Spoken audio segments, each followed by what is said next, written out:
Bom, pessoal, então, bom dia a todos e todas novamente. Vamos dar continuidade, então, ao nosso curso, né?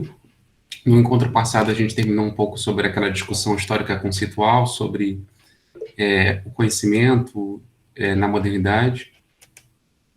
Então, sobre o conhecimento na modernidade, né, como é que a história, né, moderna, a história europeia e a história mundial, né, se transformou a partir do século XV, e como é que essas mudanças históricas, né, políticas, produziram também uma transformação no conhecimento, né, o surgimento da ciência moderna. E falávamos um pouco sobre essa ideia, né, bem própria da modernidade, que o Descartes coloca, que na modernidade o conhecimento, né, tem de tornar o humano, né, ele fala até o homem, né, como sinônimo de humano, mestres e possuidores da natureza, né? E para isso foi necessário uma transformação do conhecimento e da própria ideia de racionalidade produzida pelos gregos, né? Então, se os gregos pensavam numa racionalidade substantiva, né, uma racionalidade que era coextensiva ao cosmos, coextensiva à natureza, de tal próprio que é uma espécie de indiscernibilidade entre o pensamento humano e o pensamento da própria natureza, o logos, a racionalidade da natureza, na modernidade há uma mudança, né? Porque essa racionalidade não se fundamenta mais nas próprias coisas, mas sim no sujeito. Então, é uma racionalidade instrumental, né? Então, se sai dessa concepção onde a razão está no cosmos da natureza, depois a gente vê que isso é mediado, essa transformação moderna, pela Idade Média, pelo pensamento monoteísta, pelo pensamento cristão, onde a racionalidade não será mais da natureza, mas estará centrada na figura de Deus. E é justamente dessa racionalidade que se centra na figura de Deus, que os medievais vão colocar, uma pessoa infinita, que é Deus, que vai permitir que emerja essa outra figura, que é a figura do eu, que é a figura do sujeito como fonte de conhecimento. Então, se os medievais falam que o conhecimento é, sobretudo, um conhecimento divino, e quem se relaciona com Deus diretamente é o indivíduo, então, obviamente, o indivíduo, ao longo dos séculos, vai ganhando uma importância muito grande. Então, a natureza começa a ser dessacralizada, a única coisa sagrada é Deus, né? Como eu falava a partir de Heidegger, esse ente fora da própria natureza, fora do próprio ser, esse ente primordial, e aí a racionalidade, então, se torna descobrir a essência de Deus a partir do indivíduo.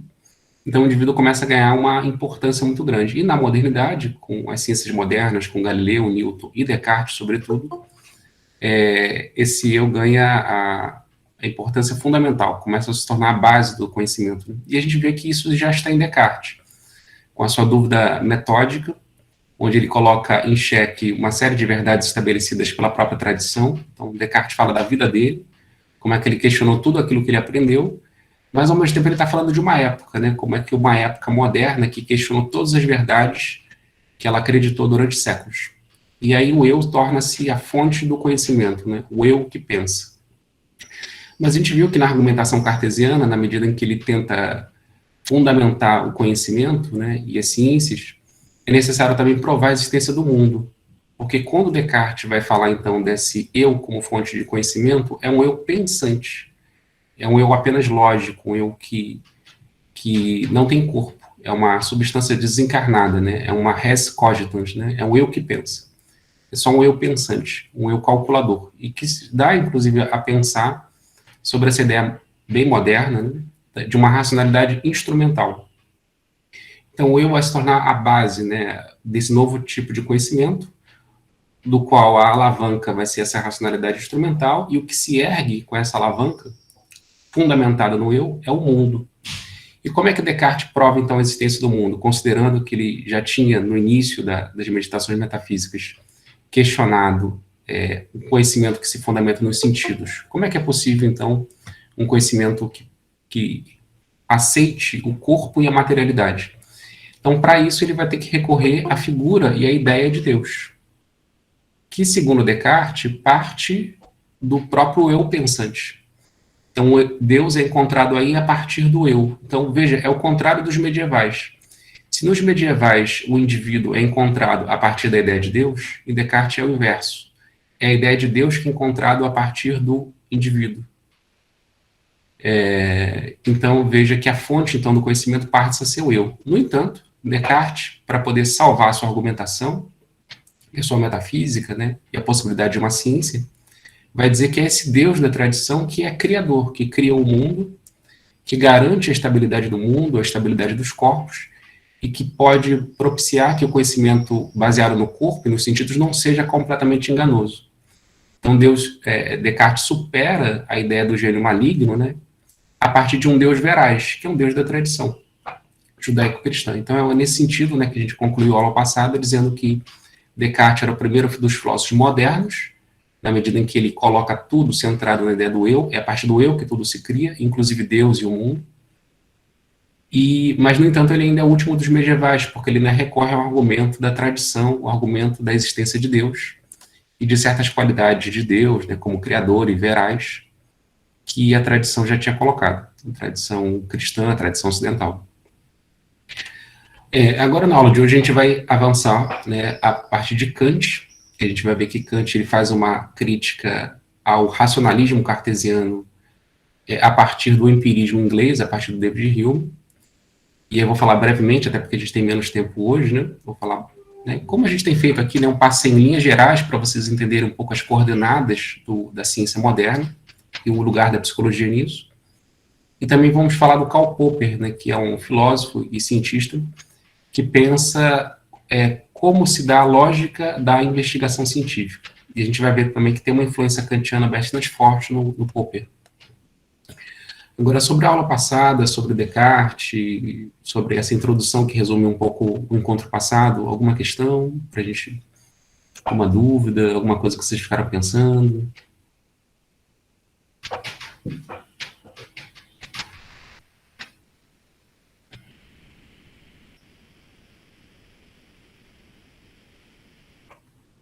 Algum comentário também? Professor, falar um pouco da minha experiência lendo aquele livro que o senhor colocou. Não sei se eu achei assim uma leitura assim bem densa, né? Porque tem uma leitura um pouco filosófica, também poética, e ele mistura assim uma narrativa bem existencial, assim, e muito a gente percebe a inquietação do autor, né, quando ele se depara com as dúvidas e também alguns princípios que norteiam uma ciência, como foi falado na aula passada. A dúvida, a experimentação, e ele volta e vai atrás. Então, assim, é uma leitura que exige paciência e a gente tem que estar preparado, porque senão a gente desiste no primeiro parágrafo. Eu acho, a minha experiência foi como ler Fernando Pessoa. Ele tem um livro chamado Livro do Desassossego, Fernando Pessoa. Eu fiquei assim, foi meio que tipo um déjà vu lendo esse livro e o livro de Fernando Pessoa. Realmente a gente tem que estar preparado para ler esse livro, senão a gente acha chato. Mas depois eu pensei um pouco, não, vou seguir em frente, e foi uma boa experiência. Consegui relacionar bastante com o que o senhor trouxe na aula. Grato, Virna, né? Sim, né? Acho que o Descartes, como eu comentei para vocês, ele é um grande escritor, né? Ele é considerado um dos escritores da filosofia que tem uma prosa das mais agradáveis, né? É diferente do Kant, né? Eu passei para vocês um texto do Kant, né? Que é bem diferente, né? O Kant é bem mais árido, né? Bem mais difícil de ler, bem mais conceitual, bem mais lógico, né? O Descartes tem uma fluidez muito boa, né? Ele escreve muito bem, né? A gente pode não concordar com Descartes, mas a forma que ele apresenta é muito bonita, de fato. E a sua lembrança do poeta, né, do Fernando Pessoa, né? E é isso, a filosofia sempre traz algum desassossego, não há dúvida, né? A sua própria sensação de déjà vu, né? É interessante, né? Eu comentei sobre a relação entre aquele filme da cultura pop famoso, né, que é o Matrix, e o pensamento cartesiano, né? Então, na filosofia a gente tem frequentemente essa sensação de déjà vu, né? Parece uma coisa óbvia, né? Mas na verdade é bastante complexa. E todos nós fazemos essa experiência. Por mais difícil que sejam as investigações dos filósofos, a gente sempre faz essa experiência do qual os filósofos falam. Mas talvez seja uma experiência que a gente deixe passar, né? Como como as experiências do déjà vu, né? A gente sente, percebe, pensa e deixa passar. E os filósofos, os textos, nos obrigam a nos aprofundar nessas experiências estranhas de déjà vu, né? O filme Matrix até fala isso, né? Quando a gente tem essa sensação, é porque tem uma falha na Matrix, né? O sistema operacional falha, né? E alguma coisa passa, né? Lembra até a noção de inconsciente, né? Na psicanálise, né? É alguma coisa que nos faz pensar, que sempre esteve aí, mas que a gente não pensa ordinariamente, né? Mais algum comentário, pessoal? Mais alguma dúvida, alguma questão?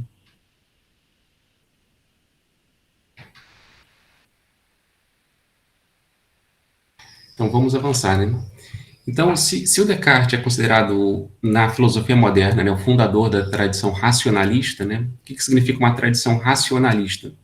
É uma tradição que vai tentar pensar o conhecimento a partir das ideias da razão, né, das ideias do sujeito. Não é à toa que a gente viu em Descartes, que Descartes pensa uma noção de ideias inatas.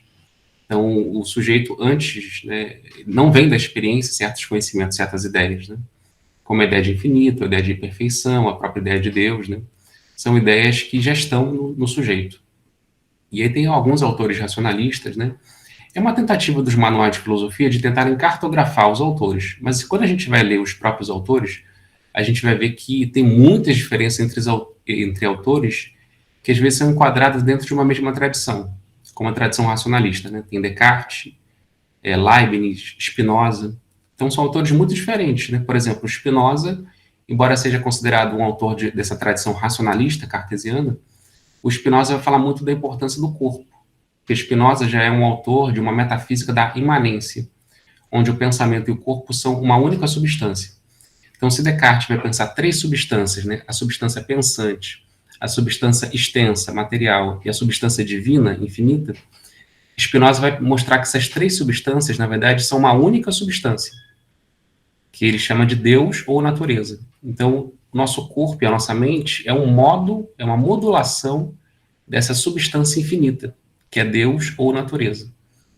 Então, vocês vejam que, embora Spinoza seja considerado dentro de uma tradição racionalista, ele já é um pensamento imanentista, diferente de Descartes, que ainda é transcendente, né? Separa o pensamento e a extensão. Igual que a tradição antiga, né, de Platão e Sócrates, né, que também é uma transcendência, uma separação entre o mundo das ideias e o mundo sensível. Então, a tradição racionalista ela é múltipla, bem como a outra tradição da filosofia moderna, que é a tradição da filosofia empirista. Autores como Locke, Hume, Berkeley, que vão pensar, que também são autores da mesma época que Descartes, né, século XVII, XVIII, são autores que vão pensar que a fonte do conhecimento não está na razão, mas sim no corpo e nos sentidos, na matéria. Então, tudo que existe na mente veio da experiência. Então, esses autores, né, como David Hume, que vai influenciar muito Kant, como a gente vai ver agora, o David Hume radicalizou essa concepção, dizendo que mesmo a ideia de Deus, de infinito, de perfeição, tudo isso que o Descartes considera como ideias inatas, para o David Hume, tudo isso vem da experiência. Tudo. Né? Não há nenhuma ideia que esteja no sujeito que não venha da sua conexão com o corpo e com os corpos. Então, tudo vem da experiência. Né? A alma, a mente, ela é produzida pelos encontros. Ela é produzida pelas experiências que o corpo tem com outros corpos. Agora, mesmo nessa tradição empirista, há muitas diferenças. Né? Por exemplo, o Berkeley, que é considerado um autor empirista, ele vai ter uma concepção de que, sim, tudo vem da experiência. No entanto, o mundo material ele é feito composto de ideias. Então, ele vai dizer que todas as experiências que nós temos ainda é um fluxo, né, dentro de ideias. Então, a gente vê, né, que tem diferenças nesses autores dessa tradição. Mas, em linhas gerais, a gente pode ficar dentro dessa mapeamento dos manuais de filosofia, onde se fala de uma tradição racionalista, grosso modo, né, que pensa que o conhecimento se fundamenta em ideias de um sujeito racional. Do outro, a tradição empirista, que mostra que o conhecimento se fundamenta na experiência, nos sentidos, naquilo que vem pelos sentidos. E agora a gente vai ver que Kant ele vai tentar fazer uma formação de compromisso entre essas duas tradições, entre a tradição racionalista que ele vai reconhecer uma certa importância, só que ele vai dizer que o mais importante não são as ideias do sujeito, mas sim a estrutura do sujeito, que ele vai chamar de sujeito transcendental, a gente vai ver o porquê, e de outra a importância da experiência, de que não há conhecimento que não venha da experiência. Então, diferente de Descartes, que acreditava que existem conhecimentos que não vêm da experiência, como, por exemplo, o conhecimento das ideias inatas, né, das ideias de perfeição, de infinito, de Deus, que já estão no próprio sujeito, o Kant vai mostrar que se existe uma estrutura do eu e uma racionalidade do próprio eu, não há conhecimento que não venha dos sentidos e que não venha dos corpos materiais. Então, o Kant ele tenta fazer essa síntese, né? E, ao mesmo tempo, ao fazer essa síntese, ele constrói um pensamento totalmente novo, né? Kant é considerado um dos grandes autores da história da filosofia, né? Talvez mais importante, sem dúvida, que o próprio Descartes, porque depois de Kant fica impossível, né? Ou se torna impossível, ou Kant diz, né, que é impossível, uma metafísica racionalista. Ou seja, uma metafísica e um conhecimento que se fundamente apenas nas ideias do eu. Ou melhor, essa metafísica é até possível, enquanto forma de racionalidade. Mas é impossível que essa metafísica seja uma ciência como as outras ciências, como a física, como a química, como a biologia. E aí o estatuto da psicologia, para Kant, se torna bastante incômodo. E a gente vai ver o porquê, né? Porque a psicologia, para Kant, ela não é uma ciência tal como a física, tal como a química e tal como a biologia. Então, Kant ele faz um interdito à metafísica, como ciência. E nesse bojo, nessa crítica de Kant à metafísica como ciência, a psicologia também entra. Então, Kant vai dizer que uma psicologia como ciência também é impossível, a menos que a psicologia siga algumas regras, né? Alguns princípios que o Kant pensa, que tornariam a psicologia uma ciência empírica, como a física, como a química, como a biologia. A gente vai ver como é que o Kant pensa isso. Então, Kant ele nasceu em 1724, morreu em 1804, foi um filósofo da Prússia Oriental, da tradição alemã, pensava, falava, escrevia em alemão. Foi um professor de metafísica, né, que nunca saiu da sua cidade, professor da Universidade de Königsberg. Ele nasceu, viveu e morreu em Königsberg, essa cidade da Prússia Oriental, a vida inteira. Estudou lá, fez faculdade na universidade, cursou a Universidade de Königsberg, se tornou professor de metafísica. E durante anos, Kant ele foi um professor de metafísica, da chamada metafísica racionalista. Então, dessa tradição que eu falei para vocês, da tradição racionalista, que pensa que o conhecimento se fundamenta nas ideias do eu, na racionalidade pura do sujeito. E ele seguia ele era professor, seguia muito o pensamento de um metafísico da época, chamado Christian Wolff, que tinha uma influência muito grande do Leibniz, que também é um filósofo dessa tradição racionalista. O Christian Wolff, né, quando ele pensa a filosofia, a metafísica, vai dizer que a filosofia tem 3 aplicações, 3 áreas da metafísica. O estudo sobre Deus, que seria a teologia, o estudo sobre a natureza, que seria a cosmologia, e o estudo sobre o sujeito, que é a psicologia. Então, a metafísica, segundo Christian Wolff, tem 3 aplicações. O estudo do eu, do sujeito, psicologia, o estudo daquilo que é mais amplo, que é a cosmologia, a natureza, e o estudo de Deus, como um ente incondicionado. Então, vocês vejam que essa divisão do Christian Wolff, da metafísica, cosmologia, psicologia e teologia, é bem a divisão cartesiana das 3 substâncias, né? Substância infinita, Deus, substância pensante, né, a psicologia, e a substância extensa, cosmologia. Então, é uma divisão didática que, ao mesmo tempo, permite uma sistematização de áreas problemáticas da própria metafísica. Então, Kant era professor disso, ele ensinava isso na Universidade de Königsberg. Até o dia em que Kant leu um autor que, segundo as palavras do próprio Kant, o despertaram do seu sono dogmático, que foi justamente o David Hume, esse autor empirista. E o David Hume, de fato, né, no seu ensaio sobre o entendimento humano, né, e também no seu tratado sobre a natureza humana, o David Hume vai radicalizar, dizendo que as ideias do eu, que fundamentam a psicologia, as ideias de Deus, que fundamentam a teologia, e as ideias de mundo, que fundamentam a cosmologia, são ideias que não são como essas áreas dizem, mas são ideias que também provêm da experiência. Então, na medida que essas ideias provêm da experiência, na verdade, elas são deduções daquilo que a gente vê na experiência. Então, por exemplo, nós nunca vimos pela nossa própria experiência corpórea na vida o mundo. A gente tem experiências com as coisas ao nosso redor, como a cidade, onde você circula. Mas ninguém nunca teve a experiência física de abarcar, nos seus 5 sentidos, o mundo inteiro, ou o universo inteiro. Isso é impossível. Da mesma maneira, ninguém nunca teve uma experiência com a própria alma, com a própria mente. A gente tem experiências de coisas que vêm pelos nossos sentidos, mas não uma experiência com a nossa própria alma, com o nosso próprio espírito. A gente não tem uma experiência empírica disso. Da mesma maneira, a gente também não tem uma experiência empírica com Deus. A gente pode ter crenças em Deus, que nascem de culturas, que nascem de experiências que cada um vai tendo. Então, temos muitas ideias sobre Deus, mas não temos uma experiência concreta de Deus. Né? Deus está fora desse campo da experiência sensível.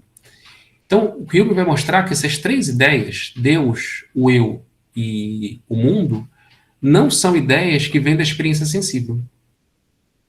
Então, a gente tem experiências com coisas concretas, e não com esses entes que não são concretos. Então, o David Hume vai mostrar que a metafísica como ciência, ela é impossível. Porque a ciência, para o David Hume, tem que passar pela experiência. Então, só há ciência daquilo que passa pela experiência. Então, ao fazer isso, o David Hume vai mostrar que a metafísica ela é impossível como ciência, e são ideias bastante problemáticas, né? Então, vocês podem perguntar assim, mas a gente não tem uma experiência com a nossa própria mente, com a nossa própria alma, né? Com o nosso próprio espírito, né? Sim, temos, né? Mas o David Hume vai mostrar que essa experiência que nós temos com o eu não é como os metafísicos dizem. Não é uma experiência com o eu absoluto, com o eu penso puro, como pensava Descartes. Não. Nós temos experiências do eu que tem a ver com as nossas próprias sensações. Cada eu é diferente do outro. Não existe um eu puro, abstrato, que habita em todos nós. Existe um eu que é forjado a partir das experiências. Então, o David Hume vai dizer que o eu é um leque de sensações, é um conjunto de sensações que você teve ao longo da vida. Então, por isso que as ideias de Deus podem variar de pessoa para pessoa, as ideias de mundo variam de pessoa para pessoa, e mesmo as ideias de subjetividade, de eu, de alma, de mente, variam de pessoa para pessoa. Porque todas essas ideias é uma síntese de uma série de experiências empíricas singulares que cada sujeito tem, cada corpo no mundo tem. Então, ao fazer isso, o David Hume interdita a metafísica. Não vou aqui me aprofundar no David Hume, né, porque não temos tempo, né, e nem é o objetivo. Mas a filosofia do David Hume ela é bem interessante, né? É um autor que a gente pode colocar dentro dessa tradição imanentista, né? Como nós estávamos dizendo. E ele vai mostrar da importância da experiência, né? Bom, ao fazer isso, né, o David Hume, obviamente, torna a metafísica como ciência impossível. E Kant era professor de metafísica. Ele seguia a metafísica racionalista do Christian Wolff. Então, o Kant disse, né, que quando ele leu o David Hume o despertou do seu sono dogmático. Então, ele acordou do seu dogmatismo de acreditar no pensamento da metafísica, tal como Christian Wolff, né, e os racionalistas pensavam. Só que, no entanto, o Kant vai ficar com um problema com relação ao David Hume, né, porque o David Hume, né, que tem um pensamento, que a gente pode dizer que é um pensamento bastante cético sobre a certeza dos conhecimentos, sobre uma fundamentação universal e necessária dos conhecimentos, ele, ao interditar a metafísica, Hume, ao desarticular a própria possibilidade de uma metafísica como ciência, também desarticula, na opinião do Kant, a possibilidade de uma física como ciência. Por quê? Porque o Kant já está numa época que já tem os estudos, né, os trabalhos do Isaac Newton na física.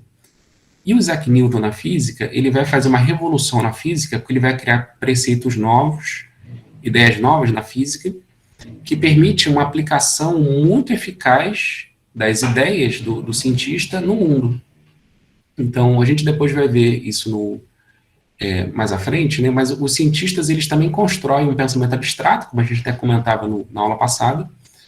Toda teoria científica ela é bastante abstrata, mas o que chama a atenção é que, por mais abstrato que seja, por exemplo, a física do Isaac Newton, ela é aplicável. Então, a gente pode transformar o mundo a partir da física newtoniana. E o mais interessante da física newtoniana, segundo Kant, é que, na medida que ela se baseia na matemática, ela tem um grau de necessidade, ela é necessária e universalmente necessária. Ela funciona para europeus, para brasileiros, para chineses, né? Funciona para nós hoje, para os humanos ontem e talvez para os humanos amanhã. Então, a ciência física tem um grau de universalidade, necessidade muito grande, o que torna a física objetiva. Então, a física tem um grau de certeza que não é devedor das impressões particulares de um eu. Você pode discordar das opiniões de Newton, mas que a física newtoniana funciona, isso é fato. Fato pelas aplicações técnicas que nós temos a partir da física. Ela permite manipular e transformar a natureza. Então, isso evidencia que existe sim um conhecimento que é universal e necessário, que vale para todos os humanos. Então, veja, a posição do Hume é que cada humano é muito particular, com ideias muito particulares. Mas se isso for verdade, então a física ela é impossível. Mas a física funciona. Então, se a física funciona, o Kant vai pensar, então o David Hume não tem toda a verdade. Então, é possível pensar com conhecimento que seja universal e necessário, que valha para todos os humanos. E aí o Kant se coloca a questão, se isso é possível na física, talvez isso seja possível na metafísica. Então, a proposta de Kant vai ser se colocar a seguinte questão, a metafísica como ciência, ela é possível? É possível que o conhecimento de Deus, da alma e do mundo, né, que são os objetos da metafísica, é possível fazer um conhecimento a partir disso? É possível que essas áreas da metafísica, teologia, psicologia e cosmologia, sejam tão científicas quanto a física? Então, essa é a questão kantiana, né? Porque se há um grau de certeza, de verdade, universalidade no conhecimento na física, talvez possa existir também na metafísica. Então, a proposta de Kant é uma filosofia ele quer construir uma filosofia que vai fazer uma crítica ao ceticismo do Hume. Na opinião do Kant, o ceticismo de Hume ele é muito dissolvente, ele destrói toda a possibilidade de um conhecimento verdadeiro. Mas também o Hume, como eu disse o Kant, o despertou do seu sono dogmático, ou seja, do dogmatismo da própria metafísica, que se coloca a partir de ideias prontas e que quer ser cujas ideias têm que ser provadas. Então é necessário fazer com que a metafísica passe por um exame rigoroso. E daí o Kant vai escrever, então, seu livro, né, mais importante, que se chama A Crítica da Razão Pura.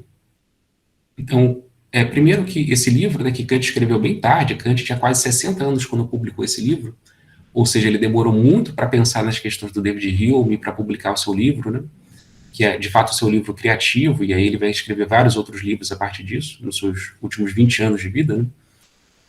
O Kant, então, ele vai tentar pensar fazer uma análise da razão pura. Então, crítica no sentido de análise. E o que é a razão pura? É a razão que vem antes da experiência. Então, Kant distingue dois tipos de conhecimento, né? O conhecimento a posteriori, que é aquilo que vem da experiência, que vem dos 5 sentidos, e o conhecimento a priori, que é o conhecimento que não vem dos 5 sentidos, que é o conhecimento que a gente pode dizer que se fundamenta numa razão pura. Então, veja, só na maneira de colocar as questões e os termos, a gente já vê uma certa herança racionalista em Kant, né, e mesmo cartesiana. Então, existe um eu puro, existe uma razão pura. É a postulação de Kant, porque existe uma razão necessária para todos, né? A física mostra isso. Então, pode haver, né, outras formas de conhecimento também puros, que se fundamentem numa razão pura. No entanto, é necessário pensar a relação entre essa razão pura, a priori, e essa razão a posteriori, que vem da experiência. Então, Kant, nesse sentido, que ele vai tentar unir ou fazer uma relação entre a tradição racionalista, da razão pura, do eu puro, de um eu que pensa, e da tradição empirista, que o conhecimento vem dos sentidos, que vem da experiência corpórea. E aí o Kant vai construir a sua crítica da razão pura postulando a ideia de um sujeito transcendental. Só que antes de falar sobre esse sujeito transcendental, é importante falar sobre o método de Kant, que ele denomina, né, de revolução copernicana. Então, vocês viram que a gente comentou na aula passada, né, que a astronomia, a ciência moderna nasce com Galileu, e com Galileu vem toda uma crítica à astronomia aristotélica ptolomaica, que pensava, por exemplo, que a Terra era o centro do sistema solar, que o Sol, a Lua e os planetas giravam numa órbita circular e perfeita em torno da Terra. Então, Copérnico vai mostrar que não, que a observação empírica dos astros e também os cálculos nos obrigam a pensar que a Terra não é o centro do sistema solar, muito pelo contrário, que a Terra é mais um astro, junto com os outros, Vênus, Marte, os outros planetas, que giram em torno do Sol. Então, o Kant se inspira nessa imagem de Copérnico, nessa revolução que Copérnico faz, na medida em que a Terra não é mais o centro, mas sim o Sol, e a Terra gira em torno do Sol, para falar de uma revolução também no pensamento e na filosofia. Então, é necessário que a filosofia pare de se centrar simplesmente no dado empírico, no dado a posteriori, ou seja, do corpo, né, como o planeta Terra é um corpo. Então, o centro não é mais o corpo, mas sim a razão pura, o Sol. Então, assim como os planetas giram em torno do Sol, é necessário pensar um conhecimento onde todos os objetos materiais, todos os objetos empíricos, girem em torno de uma razão pura. E para isso é necessário analisar essa razão pura, porque para compreender, por exemplo, o sistema solar, a gente compreende o Sol. Então, há a centralidade do Sol no nosso sistema solar. Da mesma maneira, para a gente compreender o conhecimento, esse sistema chamado conhecimento, é necessário fazer com que os objetos do conhecimento, tal como os planetas, girem em torno da luz do Sol, da razão pura. Então, esse é o método de Kant, né? Fazer uma análise da razão pura, fazer uma análise desse sujeito, desse Sol, para então mostrar como é que esse sujeito pode iluminar ou conhecer a matéria e os corpos que giram em torno de nós. Então, de certa maneira, é como se cada um de nós, na nossa racionalidade, fosse um sol, uma luz, e temos que entender como essa luz, chamada razão, ilumina os objetos que estão ao nosso redor, que giram ao nosso redor. E, a partir disso, a gente pode, então, pensar uma física e talvez uma metafísica, um conhecimento seguro, fundamentado, segundo Kant. Então, nesse sentido, né, que a filosofia tem que se inspirar nas ciências, né, porque, segundo Kant, quem faz isso são justamente os cientistas, a ciência moderna. Foi o que Galileu e depois Newton fizeram, né? Então, o Kant cita num texto que eu passei para vocês, né, que o cientista ele não vai para o mundo puro, no sentido de que sem nenhuma ideia, né? O humano ele não é uma folha em branco, como pensa a tradição empirista, que os empiristas diziam isso, né? Que o eu é uma folha em branco. Todos nós nascemos com uma folha em branco, uma tábula rasa, e as experiências vão marcando essa folha em branco, vão escrevendo coisas, né? E a partir dessa escritura que vem da experiência, a gente conhece o mundo. Então a gente tem uma ideia, às vezes ingênua, que o cientista descobre assim, que o cientista vai para o mundo com a sua luneta, com seus objetos de observação, e a partir da sua observação ele cria o seu conhecimento. Kant vai dizer, não é assim que funciona a ciência. O cientista, ele primeiro tem ideias, né, que são hipóteses, e a partir dessas ideias do cientista, suas hipóteses, ele vai testar suas hipóteses na realidade. Então, veja, primeiro tem o Sol, a luz da razão, que pensa certas ideias, conjectura certas hipóteses, e a partir dessas hipóteses é que você tem uma linha ou raios de luz que são capazes de iluminar a realidade. E a partir daí você tem um conhecimento científico.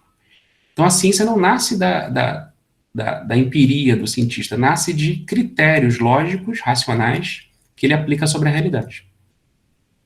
Então a filosofia tem que se inspirar nas ciências. Então, o Kant vai dizer que a ciência, né, o Galileu, ele primeiro tem as suas hipóteses, numa mão ele diz, né, Kant diz, numa mão o cientista tem as suas hipóteses, e numa outra mão ele tem os métodos para obrigar a experiência a responder às perguntas dadas pela razão. Então o cientista tem hipóteses, tem teorias, de um lado, e na outra mão ele cria os métodos para fazer com que a natureza responda às questões do cientista. Então ele cita o exemplo do plano inclinado de Galileu. Então Galileu tem uma certa concepção de uma gravitação universal. Essa é a ideia do Galileu. Bom, vamos testar. Será que existe de fato uma gravitação universal? Se for verdade que existe uma gravitação universal, todos os corpos, independente da sua massa, independente do seu tamanho, elas caem com a mesma velocidade. Então, a gravidade tem uma velocidade de 10 metros por segundo ao quadrado, a aceleração da gravidade. E aí o Galileu fez o experimento, ele subiu na Torre de Pisa, pegou duas bolas, uma bola do mesmo tamanho, só que uma bola leve e uma bola pesada, e segundo uma concepção de uma gravitação não universal, a bola pesada deveria cair antes da bola leve, correto? Porque ela é mais pesada. E, no entanto, o Galileu mostra, com essa experiência simples, né, subindo na Torre de Pisa e jogando duas bolas com massas diferentes, que ambas caem juntas no chão. Isso significa que existe uma gravitação universal. Então, veja, primeiro ele tem uma teoria e uma hipótese, e depois ele vai testar, por meio de um método que ele inventou, essa teoria. O Galileu também cria o plano inclinado, né, onde ele coloca o objeto para ele poder medir a aceleração da gravidade. Então, veja o que o Kant diz. De um lado, o cientista tem seus métodos e teorias, ou melhor, suas teorias e hipóteses, de um outro, ele tem os métodos para fazer com que a experiência responda às suas perguntas. Então, é nesse sentido que a filosofia tem que se inspirar nas ciências. Ela tem que produzir, sim, teorias e sistemas filosóficos racionais, de um lado, mas a filosofia também tem de poder obrigar a realidade a responder às suas próprias questões. Caso a realidade não responda às questões da filosofia, é sinal de que a filosofia é inadequada. Então, veja, é a metafísica que Kant está visando aí. Se a metafísica quiser ser ciência, ela terá que ser como a física de Galileu. Ela terá de provar empiricamente os seus postulados. É necessário ter um método para provar isso. E aí o Kant, então, se inspirando nas ciências de Galileu, de Newton, ele vai tentar utilizar esse método científico para analisar a metafísica. E aí ele vai construir a crítica da razão pura, né? Que é essa análise desse sujeito do conhecimento. Bom, então se o Kant quer fazer uma análise dessa razão pura, ou seja, uma razão antes da experiência, o Kant então vai criar um sistema bastante complexo, que eu não vou entrar aqui em minúcias, né, vou tentar falar em linhas gerais, sobre uma análise, né, uma investigação sobre o sujeito. Mas não é o sujeito fulano, beltrano, cicrano, não são sujeitos particulares, não são sujeitos empíricos que Kant quer analisar. Ele quer analisar o que ele chama de sujeito transcendental. O que é um sujeito transcendental? O próprio nome diz, né, transcendental, lembra transcendente, ou seja, separado da experiência. De fato, Kant ele vai ter o conceito de transcendente segundo essa ideia. Transcendente é tudo aquilo que está fora do campo da experiência. Lembrem-se de Platão, né? Então, as ideias eternas estão fora de um campo sensível, fora de um campo da experiência. Isso para Kant é o transcendente. Mas o transcendente é diferente de transcendental. Então, isso é muito importante na nomenclatura kantiana e que também vai ser importante desde então até hoje, os nossos dias, na tradição filosófica. Então, o que é transcendental no sentido kantiano? É condição de possibilidade. Então, transcendente é aquilo que está fora da experiência e transcendental é a condição de possibilidade da própria experiência. Então, veja que é uma distinção importante entre transcendente e transcendental, mas que possibilita uma investigação bastante minuciosa. O que Kant quer dizer com essa nomenclatura? Ele está querendo dizer que, embora os sujeitos sejam empiricamente diferentes, como vai pensar o David Hume, no entanto, em todos nós há um sujeito transcendental, que permite que nós tenhamos conhecimentos similares uns aos outros. Então, é por isso que as nossas percepções nos sentidos são muito semelhantes. Por que nós percebemos, por exemplo, a visão em um certo espectro luminoso que é comum a todos nós. Por que os nossos sentidos são tão parecidos? E mais ainda, por que o nosso modo de pensar é tão parecido? E por que, a partir disso, nós podemos construir um conhecimento, como a física, que serve para todos? Então, segundo Kant, isso se dá porque existe uma condição de possibilidade da experiência, que é esse sujeito transcendental. Então, para o Kant, o sujeito transcendental é a condição de possibilidade da experiência. Dando um exemplo sobre isso, né? É mais ou menos como você usar o seu computador. Cada um tem um computador diferente do outro. Uns têm um computador Samsung, outros Dell, outros da Apple. São marcas diferentes de computadores, com sistemas de processamento distintos, né? Alguns computadores têm mais memória, outros têm menos memória, outros processam melhor e por aí vai. Placa de vídeo diferente. O hardware é diferente. Como os nossos corpos são diferentes. Até aí tudo bem. Só que há uma coisa em comum que faz os nossos computadores funcionarem juntos. Por exemplo, a gente está aqui conversando, né? Que é o sistema operacional. Então a gente pode dizer assim, o sistema operacional como um Windows, ou como MS-DOS, né? O sistema operacional é o software, é o sistema de programação que permite que essas máquinas fisicamente diferentes operem do mesmo modo.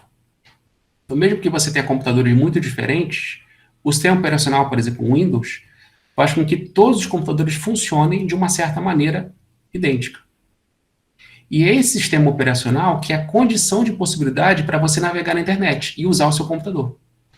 Então, não dá para usar um computador se você não tiver um sistema operacional. Do mesmo modo, nós temos corpos diferentes, nós temos sensações diferentes, mas o que permite que nossos corpos funcionem de uma maneira muito similar, que o nosso conhecimento funcione de uma maneira muito similar e que a gente consiga se entender e se comunicar e construir intersubjetivamente um conhecimento comum, é um sistema operacional que opera em todos nós. Esse sistema operacional que o Kant chama de sujeito transcendental. Então, veja, um sujeito... Sim? No caso, o transcendente, ele vem depois dessa experiência transcendental, nessas condições que vão levar aí a esse sujeito transcendente. Exatamente, né? Então, o transcendental é aquilo que permite uma experiência comum do empírico. O transcendente é aquilo que está fora do mundo empírico. Então, teríamos que ver se é possível um conhecimento de alguma coisa que está fora do mundo empírico. Até esse momento, Kant simplesmente dá essa definição. O transcendente está fora do mundo empírico. Em princípio, a gente não tem nenhum conhecimento sobre ele. Agora, do transcendental, a gente não só pode ter algum tipo de... A gente pode pensar sobre o transcendental, como ele é a condição para que a gente tenha todos os tipos de conhecimento. Então, seja pelas regras da lógica, né? Então a nossa racionalidade, a nossa lógica é muito similar. Uma prova disso é que a matemática funciona para todos os humanos. Você entendendo a linguagem, entendendo os termos, né? A língua, e você vai aprender matemática. Todos os seres humanos podem aprender matemática. Então, segundo Kant, isso é uma prova de que existe um sujeito transcendental, que permite um conhecimento comum a todos os humanos. É como no sistema operacional, né? No Windows, né? O Windows ele não tem conteúdo, o Windows ele tem uma forma que permite que a gente tenha conhecimento de todas as coisas que estão na internet. Então, é como se a internet fosse nosso mundo empírico, o mundo de objetos materiais. Onde você só pode acessar esse mundo, esse universo de coisas na internet, por meio de um sistema operacional, que vai conectar o seu corpo, o hardware, com o universo de experiências e de fenômenos.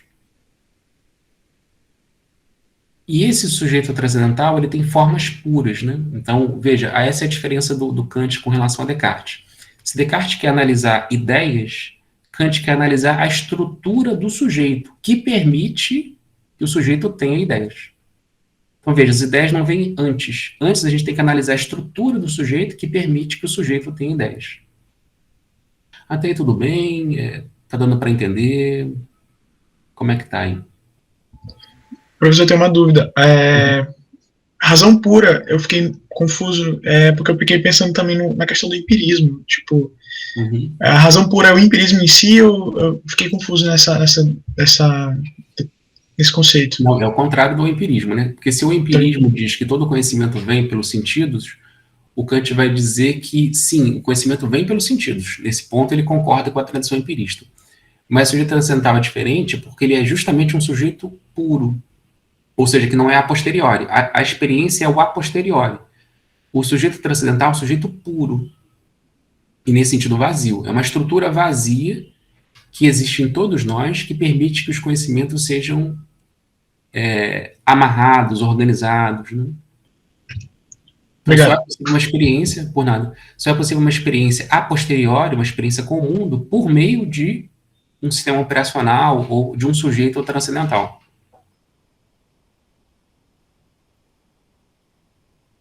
Mais alguma questão, alguma dúvida?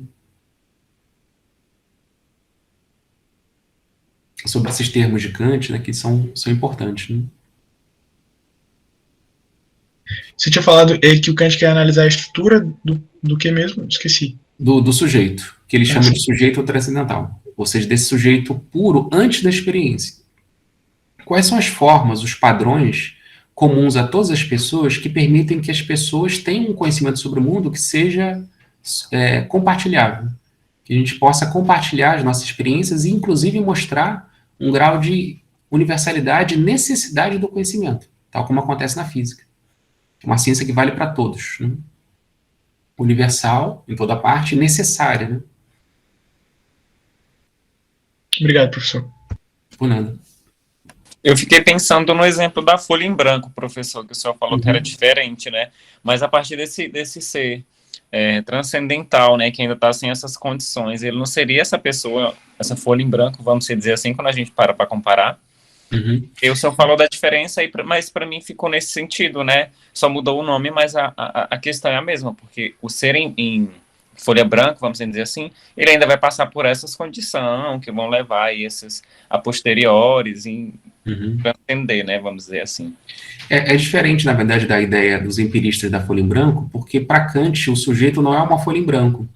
O sujeito, ele tem uma estrutura transcendental. Ele tem um modo de operar, tal como o Windows, né? Então, quando um computador se conecta com a internet, se ele estiver vazio, sem sistema operacional, ele não consegue navegar na internet. Né? Então, basicamente, seria dizer que o sujeito ele já vem com algumas, não vou dizer dispositivos, mas algumas possibilidades que faça com que ele perceba o mundo a partir da sua perspectiva, basicamente seria isso? Exatamente, né? Uma herança de possíveis conhecimentos.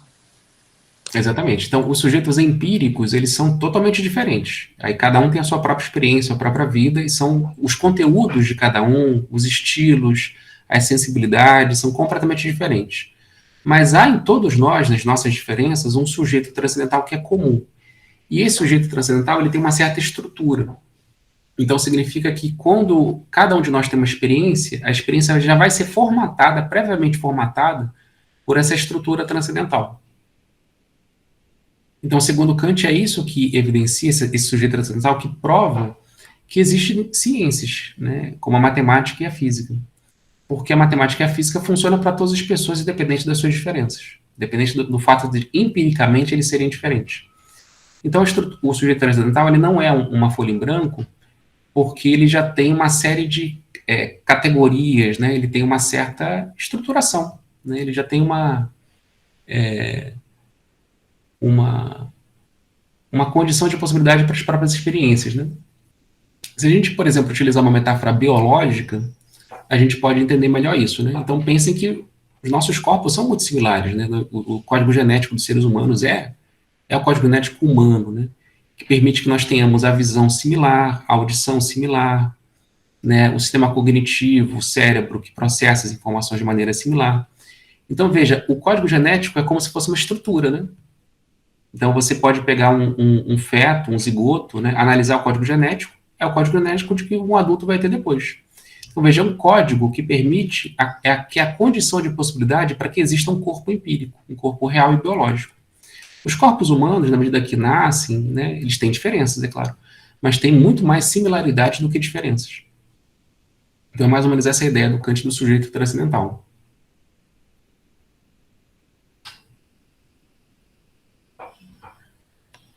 Então, vamos avançar um pouco, tá? Mas se tiver alguma dúvida, tá? É só levantar a mão que a gente vai respondendo. Então, Kant vai dizer que esse sujeito transcendental ele tem formas puras.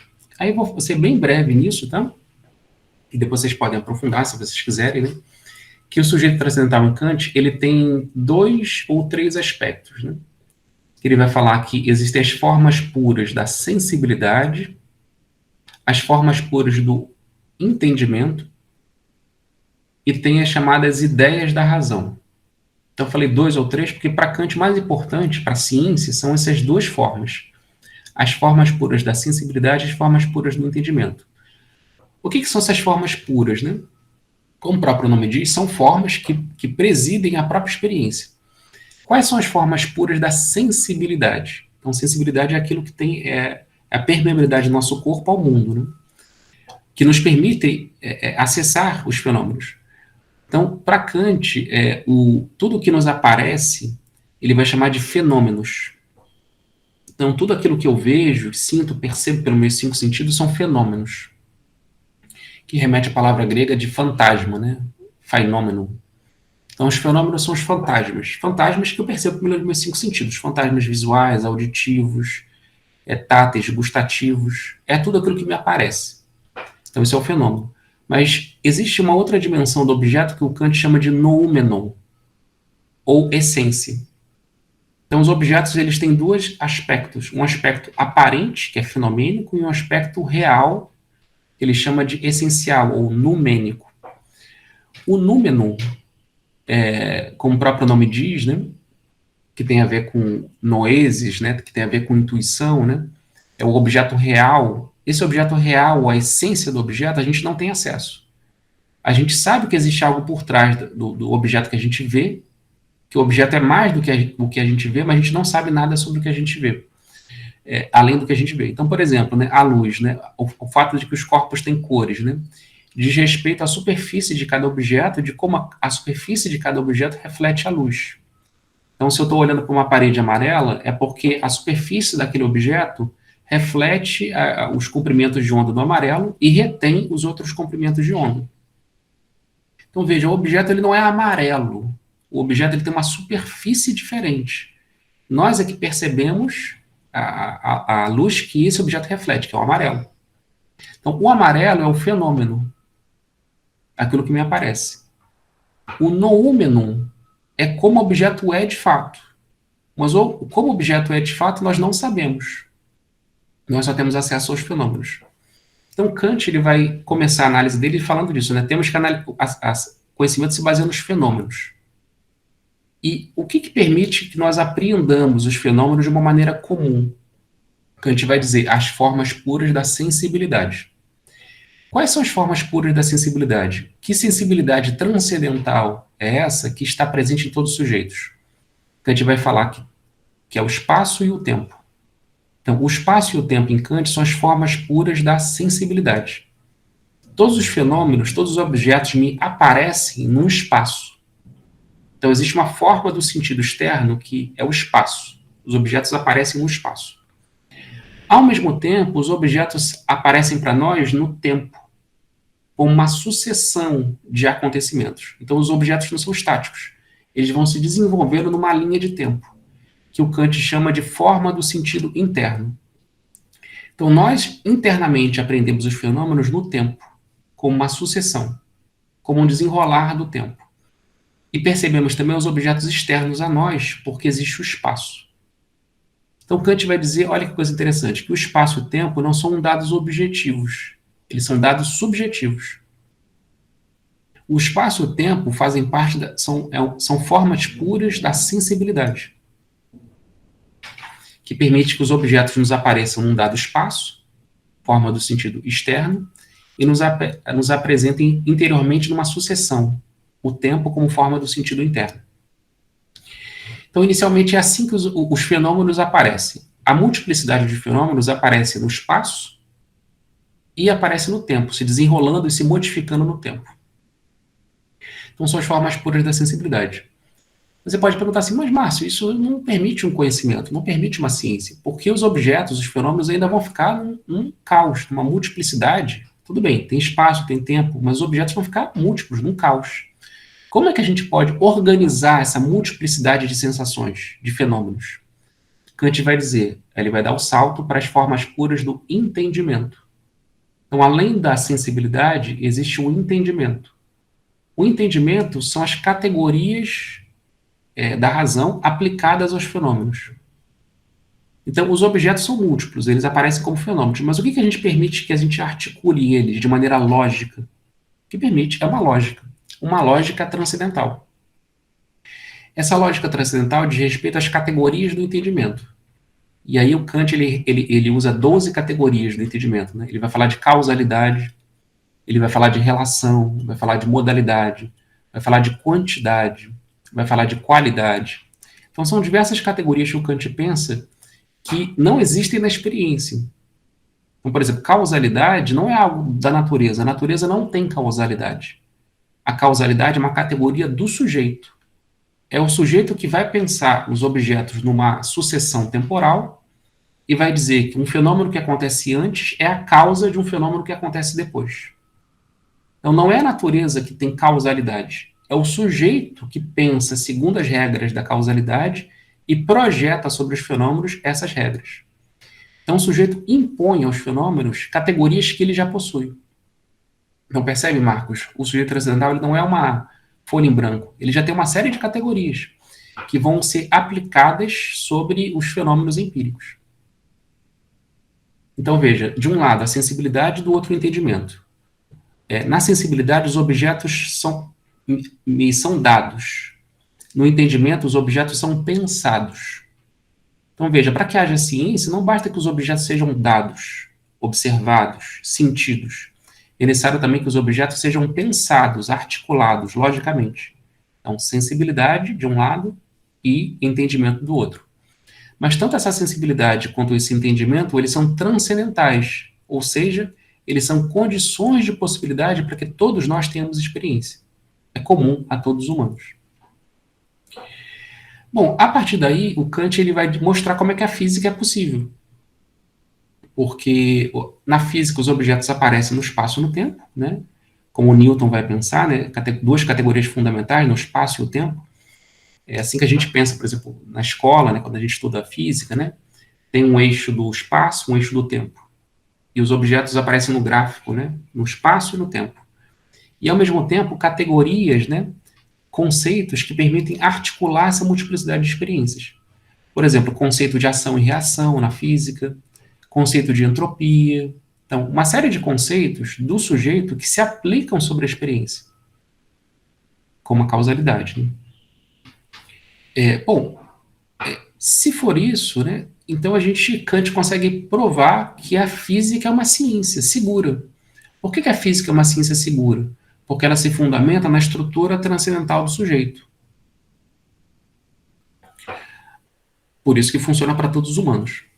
Agora, a metafísica pode ser comum à física? Uma ciência segura? Kant vai responder, não, não pode. Por que a metafísica não pode ser uma ciência tal como a física? É simples, porque os objetos da física, eles são dados na experiência. Eles passam pela sensibilidade transcendental. Eles passam pelo espaço e o tempo. E os objetos da metafísica, não. Deus, a alma e o mundo não são dados na experiência. Eles não passam pela sensibilidade, pelos 5 sentidos. Então, você pode pensar os objetos da metafísica com entendimento, mas você não pode conhecer. Porque só há conhecimento que passe pela sensibilidade. Então, veja, esse é o interdito que Kant vai fazer à metafísica. A metafísica é uma forma de pensamento. Os objetos da metafísica podem ser pensados. Porque o pensamento ele é puro, você pode pensar o que quiser, você pode ter uma reflexividade das próprias categorias do entendimento e pensar a partir de coisas que o próprio entendimento coloca. Mas só há conhecimento que venha pelos 5 sentidos. Então, na física, nós temos conhecimento sobre os corpos que caem, por exemplo, gravidade. Nós temos uma experiência dos planetas, a gente aponta os telescópios para os planetas e vê os planetas. Na biologia, você usa um microscópio e vê as bactérias, vê os vírus, você tem uma experiência sensível, que passa pela sensibilidade.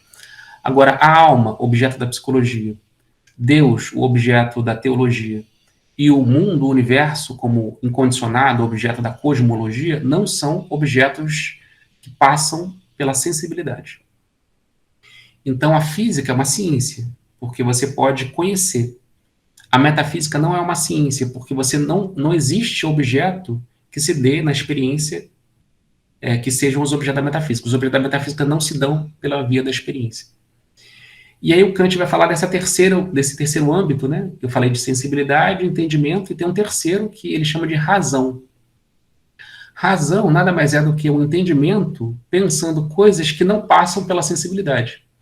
Então, quando o entendimento não consegue passar pela sensibilidade, os objetos, começa a pensar objetos que não passam pela sensibilidade, ele pensa objetos puros, que não passam pela sensibilidade. Aí o entendimento vira razão. Então, a razão é uma tentativa de pensar ideias incondicionadas, um incondicionado último. Uma espécie de tentativa de fechamento de um sistema. Até onde vai a razão? A razão vai até o absoluto, a razão vai até o infinito. Quais são os infinitos, né, os absolutos? A alma, como unidade das experiências do sujeito. Deus, o mundo, como o incondicionado das experiências sensíveis.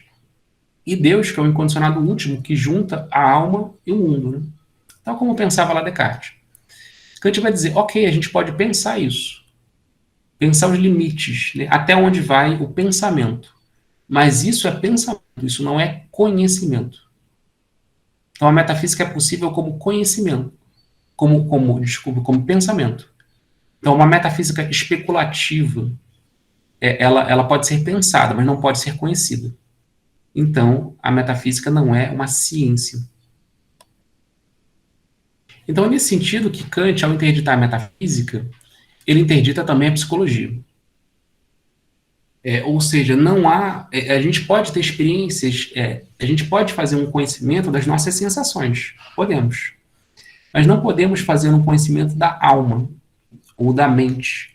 Porque a própria mente não é um objeto que passe pelos sentidos. A gente só tem uma experiência pura do sujeito transcendental, mas não uma experiência empírica com a própria alma ou com a própria mente. Então, Kant vai dizer que a psicologia é também uma ciência, não é uma ciência, não é um conhecimento. A gente pode pensar na mente, mas não pode conhecer a mente. Bom, mas aí tem um outro texto que eu passei para vocês, do Amândio Gomes, né? Que ele fala da possibilidade de pensar uma psicologia científica a partir das contribuições de Kant. E aí o Amândio traz uma contribuição importante, que é pensar a ideia do tempo em Kant, como a gente viu, que faz parte da sensibilidade, das formas puras da sensibilidade. Então, o tempo seria essa possibilidade de pensar uma psicologia. Então, a psicologia se fundamentaria no que Amândio chama da forma pura do tempo. Porque é essa experiência que nós temos da mente. A mente é um fenômeno temporal. A gente percebe a nossa alma, a nossa mente, o nosso espírito, como um ser do tempo, né? Como uma linha do tempo, do qual as coisas estão sempre fluindo. E aí também tem uma coisa importante nisso, né? Não há uma experiência fixa da mente. A mente está sempre em processo, está sempre em mudança. Ela é o próprio tempo, ou a linha do tempo. Bom, aí a gente começa a pensar assim, mas como, então, se o tempo é uma forma pura da sensibilidade, então a gente também não tem uma experiência do tempo empiricamente. Ninguém tem uma experiência empírica do tempo. O tempo é aquilo que a gente chama das nossas mãos. A gente sabe que os fenômenos se dão no tempo, mas a experiência do próprio tempo, empiricamente falando, nós não temos. Mas o Kant vai, num texto dele chamado Antropologia, o Kant vai dizer que é possível nós termos uma experiência empírica do tempo. Como é possível ter uma experiência empírica do tempo? É simples. Pelo estudo da moral e da antropologia e da história. Quando nós estudamos as morais, a moral, a antropologia, o estudo do humano e a história humana, nós vemos que a subjetividade humana, a mente ou a alma, como vocês queiram chamar, ou o espírito, ele se encarna no tempo, na história. Então a gente pode falar que existe, a gente pode fazer uma análise empírica, científica da mente, analisando os efeitos que a mente produziu no tempo. Então as civilizações é uma análise da mente. Quando a gente analisa uma civilização, sei lá, os maias ou os astecas antigos e encontra aquelas ruínas, a gente está investigando como é que a mente se estruturou e criou o mundo empiricamente. É uma análise ali do pensamento. Quando a gente vê tudo que a humanidade inventou, antropologia, história, a gente tem um estudo empírico da mente humana. A gente vê os efeitos da mente humana no mundo. Isso é muito importante, porque aí o Kant abre a possibilidade de uma psicologia pragmática. Então, aí a psicologia, a mente, se torna um objeto empírico. Por quê? Porque a mente se torna empiricamente experimentável pelos frutos que ela produz no mundo. O mundo humano é um mundo mental, um mundo produzido pela mente humana. Quando a gente analisa a história humana, a gente está observando, analisando a mente. Olha que interessante, né? Abre um campo muito curioso para nós pensarmos a psicologia, em articulação com as ciências humanas, que a gente vai se aprofundar isso na aula que vem, né? Com Thomas Kuhn e com o Carlo Ginzburg, né? Para pensar as ciências humanas e a psicologia. Então, veja, a psicologia não é uma ciência como a física, mas ela pode ser uma ciência empírica, pragmática, das produções da mente humana no tempo, e na história humana. Isso vai ser muito importante para vários autores, né? Em particular para um autor que eu gosto muito, que eu utilizo bastante, que é o Michel Foucault. O Michel Foucault, quando ele escreveu a tese dele, História da Loucura, na França, na época, era-se obrigado a escrever duas teses, né? Uma tese principal, que era a tese criativa, né? Onde você cria suas próprias ideias, que no caso de Foucault foi História da Loucura, e uma tese complementar de doutorado, que é um estudo mais específico sobre um tema acadêmico. O Foucault, a tese complementar dele foi a tradução em francês da Antropologia do Kant. Então vejam que desde o início o Foucault se preocupava com questões relacionadas à psicologia, à mente, à subjetividade. Então ele foi traduzir e fazer um longo comentário da Antropologia de Kant. Isso influenciou muito o pensamento do Foucault, a tal ponto que muitos autores dizem que Kant se situa dentro de uma tradição kantiana. Desculpa, Foucault se situa dentro de uma tradição kantiana. Por quê? Porque esse sujeito transcendental de Kant, que está encerrado no sujeito, Foucault vai mostrar que essa estrutura transcendental do sujeito, ela não está dentro do sujeito, mas ela está fora do sujeito. Está no mundo, está na história. Então, as formas puras da sensibilidade não são a priori em todos nós, mas são a posteriori, tem a ver com a história humana. Então, por exemplo, o que permite que a gente veja, sinta algumas coisas, é a própria cultura. Então, as formas de visibilidade, as formas de ver, e as formas de dizer, as formas de pensar, as categorias do entendimento, variam de cultura para cultura. Então, Foucault vai mostrar isso, né, que a noção da loucura variou ao longo da história. Então, a nossa sensibilidade sobre a loucura variou, porque as linguagens variaram, as categorias variaram, e as formas de ver a loucura também mudaram. Então, o que o Kant faz? Ele pega o sujeito transcendental encerrado no sujeito e abre para as relações. Então, o que é o sujeito transcendental para Foucault? Né? O que ele vai chamar num livro chamado As Palavras e as Coisas, de episteme. Né? A episteme ela é histórica. Então, o Foucault vai dizer, existe um a priori histórico. Então, a priori, o nosso sistema de programação, ele é histórico. E aí a metáfora computacional também pode valer, no caso do Foucault, né? Porque os sistemas operacionais estão sempre mudando, né?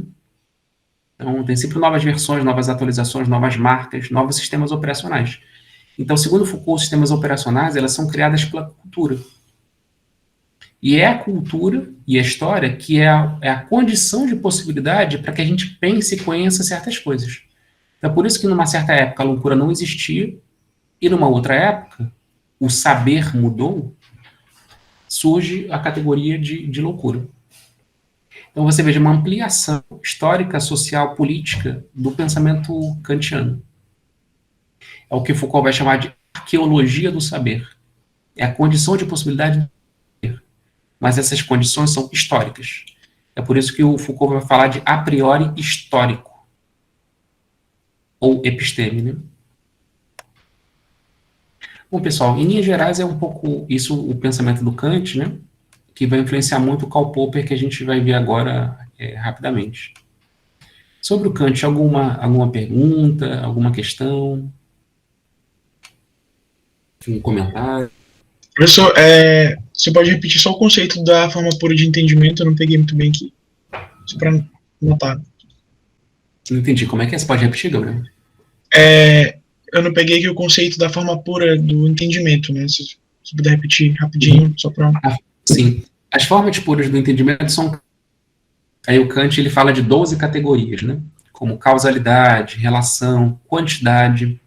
Então, por exemplo, a quantidade não é alguma coisa dada pelos fenômenos, porque os fenômenos, eles aparecem numa multiplicidade. É a mente humana que separa os objetos. Por exemplo, eu estou aqui vendo a minha mesa, meu computador, livros, textos, papéis, né? Várias coisas aqui na minha mesa de trabalho. Na percepção visual, essas coisas, elas estão misturadas. O que me permite separar um objeto do outro, tornar um objeto separado? O papel é separado do celular, que é separado do computador, que é separado da mesa, que é separado da parede, do livro. É a quantidade. A quantidade não está nas coisas. A quantidade é uma ideia, é uma categoria do próprio sujeito. Então é o sujeito, a mente do sujeito transcendental, que vai separar as coisas em entidades discretas que possibilite uma quantificação desses objetos. A quantificação não é da natureza, é do sujeito, é o sujeito que quantifica. É uma categoria do sujeito. Da mesma maneira, a qualidade, o qualis, né, a qualidade do sujeito, das coisas, dos fenômenos, não são dados pelos próprios fenômenos. É o sujeito que dá qualidade para as coisas. Uma coisa é boa, uma coisa é ruim, uma coisa é intensa, uma coisa é menos intensa. As qualidades dos fenômenos. Um fenômeno é mais luminoso, outro é menos luminoso, e por aí vai. Sim, Andressa. Professor, na verdade, me pareceu muito também com as discussões que a fenomenologia propõe, né, acerca da percepção do mundo a partir da percepção do sujeito, né? Então, Kant me lembrou muito as discussões da fenomenologia. Me lembro também de ter estudado alguma coisa do Kant na época da graduação, né, lá com os professores das teorias da consciência. Exatamente. E aí me remeteu muito a essas discussões. Exatamente, boa lembrança, né? Porque o Edmund Husserl, ele vai, né, dialogar muito com a tradição cartesiana, né? Ele até diz que o fundamento do pensamento fenomenológico é cartesiano, é o eu penso cartesiano. Mas é isso, depois de Kant é inevitável não dialogar com o cara, né, com Kant. Porque o Kant, ele faz uma crítica tão profunda à metafísica, né, ou seja, a impossibilidade a separação entre conhecimento e pensamento, que o Husserl vai ter que fazer uma discussão com Kant, e aí o Husserl também vai falar de sujeito transcendental. Então o Husserl vai utilizar esses conceitos de transcendental, né? Só que a análise do Husserl é um pouco diferente da análise do Kant, né? Mas o Husserl vai falar do ponto de vista de um eu penso, como em Descartes, mas ele também vai falar de uma estrutura transcendental da subjetividade que permite com que os fenômenos apareçam. Boa lembrança. Sim, Igor. Professor, ficou claro para mim, em relação aos objetos da física, que podem ser apreendidos. Mas eu posso afirmar que os objetos da metafísica, eles também podem ser apreendidos? Na opinião de Kant, não. Porque os objetos da metafísica é isso. Sim, pode falar. Pode falar, professor. Então, não é possível, porque... Desliga o microfone, desliga, que está dando eco. Sim. Então, para Kant, não, porque a gente tem uma experiência empírica, por exemplo, com coisas que... A gente tem uma experiência empírica da nossa sensibilidade, das coisas que aparecem para o nosso corpo, da nossa sensibilidade. Mas nós não temos uma experiência empírica do eu. É nesse sentido que o Kant vai dizer que a psicologia... Porque o objeto da psicologia, que é a mente... Porque você veja, isso é uma questão epistemológica importante para a psicologia, né? Porque a biologia tem objetos empíricos, né? A biologia tem objetos que passam pelos 5 sentidos, né? Que são táteis, né? Agora, o objeto da psicologia, ele não é tátil, né? A experiência empírica da mente. A gente só tem uma experiência transcendental da mente, segundo a concepção kantiana. Agora, o Kant vai dizer, e o Foucault vai seguir por isso daí, né, transformando, que é possível ter uma experiência empírica dos efeitos da mente. E aí o Foucault vai radicalizar. A gente não tem uma experiência só dos efeitos da mente, a gente tem uma experiência da própria mente, que é histórica e social. Porque a mente, ela é produzida por categorias históricas. Então, já o Foucault, no século XX, tentando radicalizar a proposta kantiana e desconstruí-la, né? Então, O Foucault segue Kant para desconstruir o Kant, não há dúvida, né?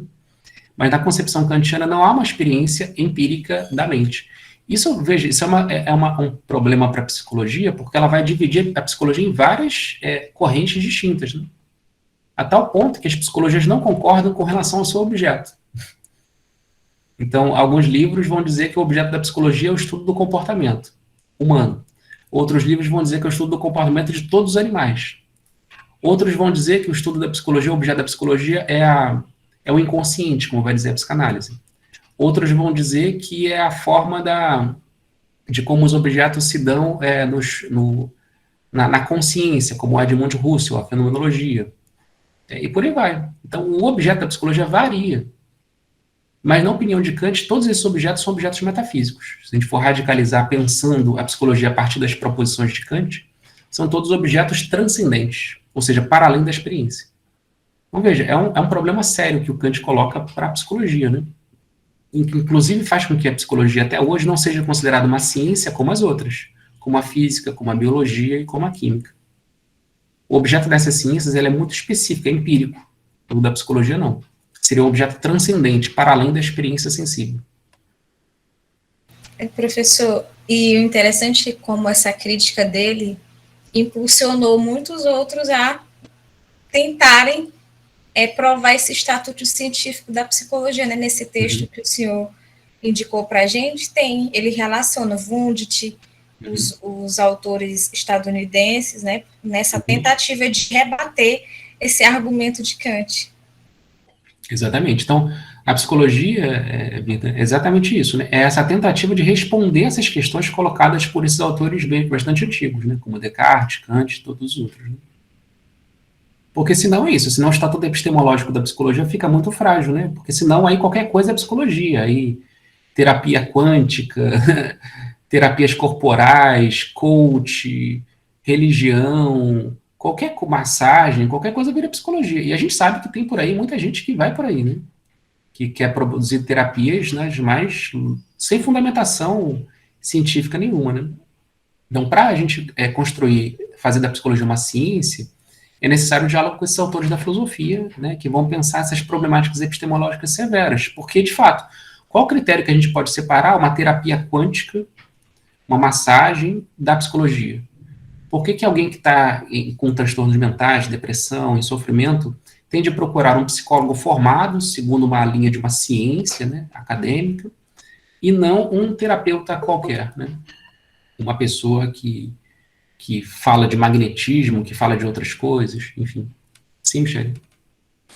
E, professor, então ele fala que não é essa questão da causalidade, né? Não é na natureza que está a causalidade, sim em tudo que passa pelos objetos empíricos, né, pelos sentidos. Aquilo que é projetado do sujeito nos objetos. Então lembra aquela coisa do Sol, né? O Sol é o centro, o sujeito é transcendental. É ele que projeta sobre os fenômenos as suas próprias leis. Então, as leis do conhecimento não são leis do objeto, são leis do sujeito. É o sujeito que impõe sobre os objetos a sua luz ou suas categorias. Porque ele tem uma estrutura, né, como se fosse o código genético, que permite isso. Exatamente, né?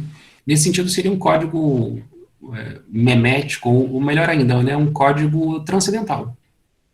Porque tem a ver com o pensamento humano, né? Então, são lógicas, ideias, né? Uma estrutura mesmo, né? De pensamento, né?